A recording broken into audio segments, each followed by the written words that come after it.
Welcome to the Learning Pines YouTube. We hope this video helps.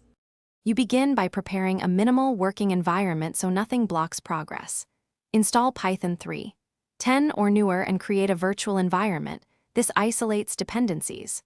Once done, pick a toolkit, Tkinter for simplicity, Simple GUI for rapid layouts, or PyQt for advanced controls, because the choice shapes code structure and learning curve.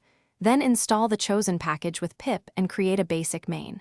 Py file. Make sure to test Python C import Tkinter, or import the chosen library to confirm success. Now you construct the application's core. Build the main window, arrange frames and widgets, and wire events to functions. Start with a simple layout, a label, input field, and submit button, then write the callback that reads input, processes it, and updates the UI. This keeps logic separate from presentation.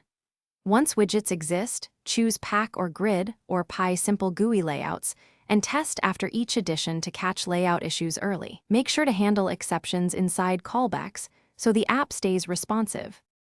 Finish by adding features like data validation, save/load, and a clean exit handler so the app behaves predictably.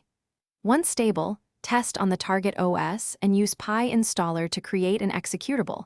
This simplifies distribution. Then profile for responsiveness and refactor long-running tasks into threads or async calls to avoid freezing the UI. If something fails, first verify you activated the virtualenv and installed the correct package versions. Often import errors or a blocked event loop are the real culprit. Thanks for watching. Consider subscribing if we helped you.